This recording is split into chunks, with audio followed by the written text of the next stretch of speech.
कमरे में से जोर जोर से चिल्लाने की आवाजें आ रही थी। ना चाहते हुए भी साक्षी के कदम उस ओर बढ़ गए, मगर वहां का नजारा देखकर वो हैरान रह गई। और आधा मानव शरीर उसे वहां से भाग जाने को कह रहा था। भाग जाओ साक्षी, यहाँ से भाग जाओ।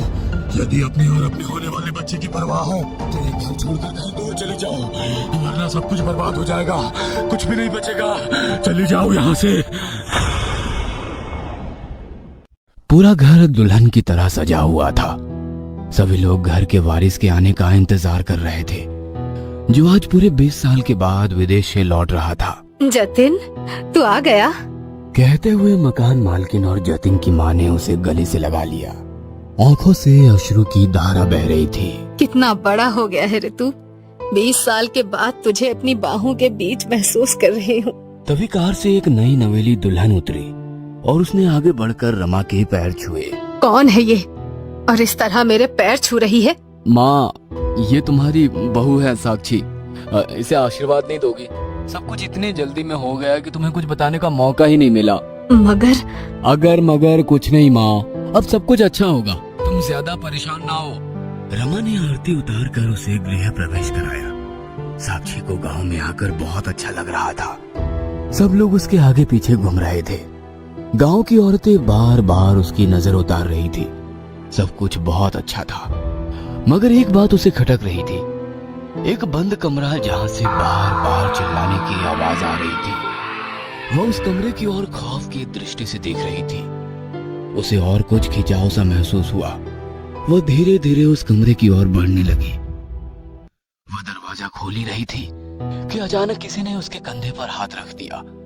वह डर कर पलटी तो सामने जतिन था।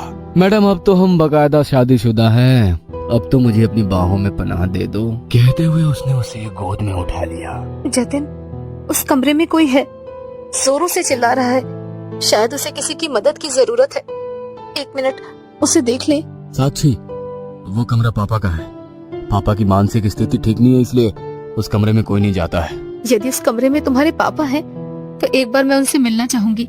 हमारी शादी के बाद मुझे उनका आशीर्वाद भी तो लेना है। साक्षी, हम यहाँ पर हमेशा के लिए रहने वाले नहीं हैं। कुछ दिन रहकर हम वापस यूएसए चले जाएंगे। जब तक तुम यहाँ पर हो, एक बात अच्छी तरह से जान लो, पुराने घरों में कई सारे राज दफन होते हैं। उन राज को जानने जाओगी तो खुद भी राज बनकर रह जाओगी। कहते हुए जतिन की आंखों में एक खौफ नजर आया, मगर तुरंत ही उसने अपने आप को नॉर्मल करके साक्षी को अपने कमरे में ले गया। पूरा कमरा फूलों से सजा हुआ था। साक्षी उस कमरे को देखकर शर्मा गई और अपनी आंखें बंद करके जतिन की बाहों में समा गई। जैसे जैसे रात बीत रही थी, दोनों के शरीर और आत्मा एक हो चुके थे। साक्षी उसके दिमाग में चलने वाली सारी उथल पुथल को भूल चुकी थी। दोनों काफी देर तक एक दूसरे में खोए रहे। कब सुबह हो गई, उन्हें होश ही नहीं रहा। सुबह जब रमा जी ने रूम का दरवाजा खटखटाया, साक्षी हड़बड़ा कर उठ गई। अस्त व्यस्त कपड़ों में ही उसने दरवाजा खोला तो रमा जी मुस्कुराकर बोली, बेटा, वैसे तो कोई दिक्कत नहीं है। तुम्हारा घर है, तुम जैसे चाहो वैसे रह सकती हो। मगर ये गांव है, यहाँ पर बहू के रहने के कुछ नियम कायदे हैं। तुम जितनी जल्दी समझ जाओगी उतना तुम्हारे लिए अच्छा है। सॉरी मम्मी जी, अब अगली बार से आपको शिकायत का मौका नहीं दूंगी। तैयार होकर जब साक्षी ब्रेकफास्ट टेबल पर पहुंची तो रमा जी जतिन और साक्षी दोनों को ब्रेकफास्ट खिला रही थी। तभी 2 लोग जिंदा बकरे और कुछ जिंदा मुर्गी लेकर जतिन के पापा के कमरे में चले गए। वहां से अजीब सी आवाज आनी चालू हो गई। कुछ समय के बाद सब कुछ खामोश हो गया। वे लोग अपने हाथ में उन जानवरों की लाश लेकर कमरे से बाहर निकल गए। जतिन, ये सब क्या है? क्या हो रहा है? इस घर में वो लोग पापा के कमरे में जिंदा जानवर लेकर गए थे। वापस आए तो सब मारे हुए थे। आखिर तुम मुझसे क्या छुपा रहे हो? जब तुमसे कह दिया ना अपने मतलब से मतलब रखो, तो क्यों पंचायती कर रही हो? तुम चाहो तो हम आज ही यूएसए वापस चले जाएंगे। जतिन को इस तरह नाराज देखकर रमा जी साक्षी से बोली, बहू, ये समझ लो, जतिन के पिता को जिंदा रखने के लिए ये सब कुछ बहुत जरूरी है। जिस दिन ये सब कुछ उनके कमरे में नहीं पहुंचता, इस हवेली पर बुरी आत्माओं का साया मंडराने लगता है। उन्हें आत्मा से बचाने के लिए मैंने जतिन को खुद से दूर रखा था और अब चाहती हूँ कि तुम भी यहाँ से चली जाओ। मैं हर हाल में जतिन के पिताजी के साथ यहाँ पर खुश हूँ पर माँ जी, साक्षी की और कुछ कहने के पहले ही रमा जी ने गुस्से से उसकी ओर देखा। उसकी आंखें लाल और नाक से धुआं निकल रहा था। उन्होंने खुद पर काबू करके साक्षी को उसके कमरे में जाने को कहा। खामोश होकर साक्षी अपने कमरे में आ गई। वहां पर जतिन पहले से ही मौजूद था। जतिन, सब क्या हो रहा है? मुझे समझाओगे? आखिर अब मैं भी इस घर का हिस्सा हूँ। मुझे सच जानने का पूरा हक है। हाँ साक्षी, तुम्हें सच जानने का पूरा हक है और अब मैं तुमसे कोई भी झूठ नहीं बोल सकता। आगे तुम जो भी फैसला लोगी वो मुझे मंजूर होगा। मेरी माँ यहाँ के पुराने राजाओं के खानदान की इकलौती वारिस है। ये महल और शान शौकत जो तुम देख रही हो, ये सब मेरे नाना जी के कारण है। उनकी जायदाद के लिए एक तांत्रिक मेरी माँ से शादी करना चाहता था, मगर मेरी माँ मेरे पिताजी को दिल दे बैठी थी, जो नाना जी के रियासत के मुनीम जी के बेटे थे। पिताजी काफी अच्छे से राजकाज और दूसरे कार्य में नाना जी की मदद करते थे, इसलिए वे माँ की पसंद होने के साथ साथ नाना जी की भी पसंद बन गए थे। नाना जी ने उन दोनों की धूमधाम से शादी करा दी, मगर ये बात उस तांत्रिक को पसंद नहीं आई। एक रात मौका देखकर उसने मेरी माँ और पिताजी दोनों का अपहरण कर लिया। नाना जी ने उन दोनों की काफी तलाश करी। बहुत दिनों के बाद दोनों जंगल के बीच मरणासन हालत में मिले। राज्य वैद्य उन दोनों की हालत देखकर कहा कि इन लोगों का बचना मुश्किल है। राज्य वैद्य ने जांच करके बताया कि माँ गर्भवती है, मगर जैसे तैसे उन्होंने उन लोगों को बचा लिया। पंडित जी ने उन दोनों की हालत देखकर बता दिया कि दोनों के ऊपर नर पिशाच ने हमला किया था और अब ये दोनों भी नर पिशाच बन चुके हैं। ये सुनकर नाना जी घबराने लगे, लेकिन पंडित जी ने राहत की सांस ली और कहा, यदि गर्भवती है तो बहुत अच्छी बात है, क्योंकि नर पिशाच कभी भी गर्भवती महिला पर आक्रमण नहीं करता। इसका मतलब सिर्फ आपके दामाद ही नर पिशाच बने हैं, आपकी बेटी नहीं। मगर यदि आपको आपकी बेटी की जान बचानी है तो आप इस तांत्रिक के इलाके से कहीं दूर चले जाइए। तब नाना जी अपना सब कुछ छोड़कर माँ और पिताजी को लेकर यहाँ आ गए। मेरे ऊपर कोई बुरा साया ना पड़े, इसलिए छोटी उम्र में ही मुझे हॉस्टल में डाल दिया गया था। आज 20 साल के बाद मैं अपने घर लौटा हूँ। साक्षी, मैं नहीं चाहता हूँ कि मेरे आने से माँ को जो खुशी हुई है वो किसी भी हालत में कम हो।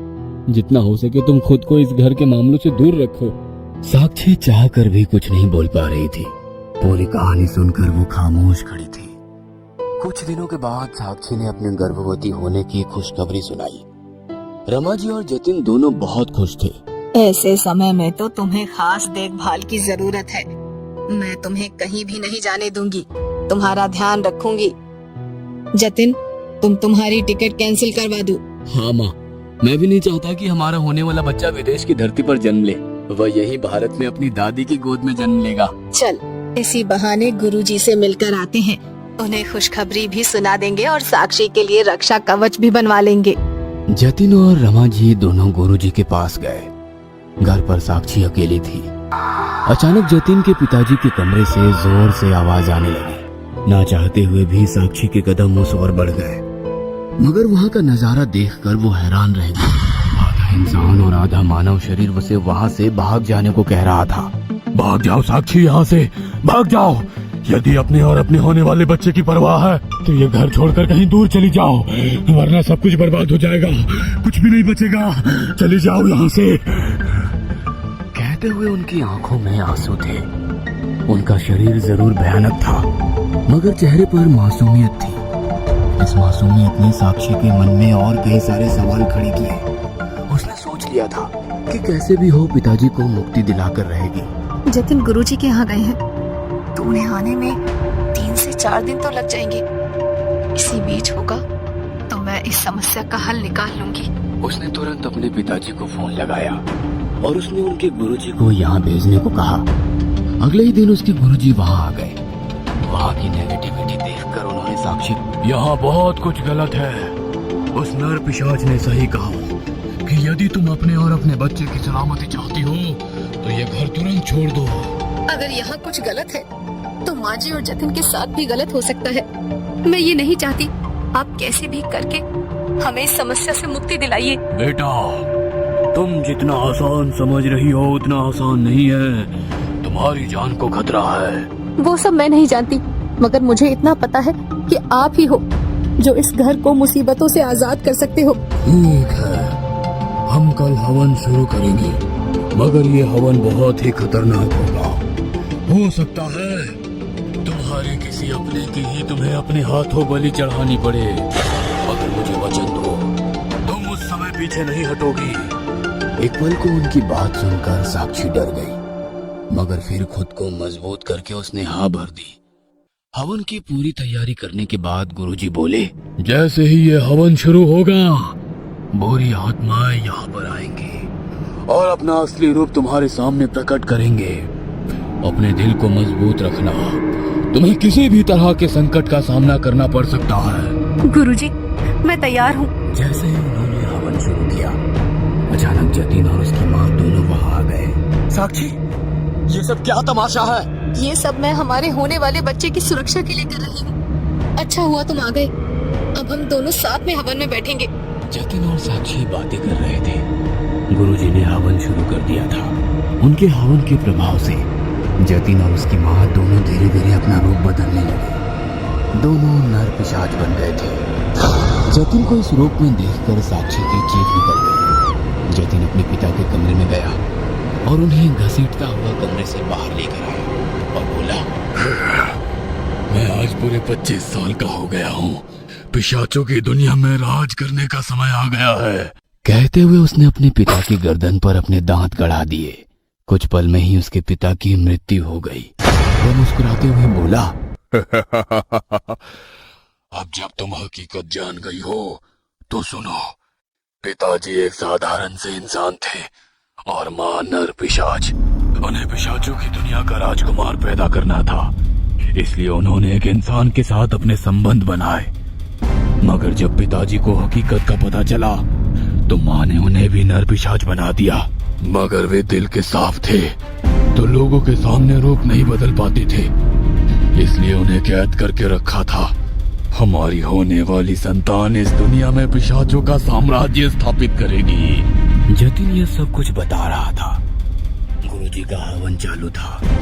गुरुजी के इशारे पर देवी का त्रिशूल उठाकर तुरंत ही साक्षी ने जतिन और उसकी माँ की गर्दन उसके धड़ से अलग कर दी। जतिन रोते हुए बोला, मुझे मारने से कुछ नहीं होगा। पिशाचों का राजा जन्म लेकर रहेगा। जतिन, ये तुम कैसे भूल गए कि एक बच्चा जब तक जन्म नहीं लेता वो अपनी माँ के रहमो कर्मों पर रहता है।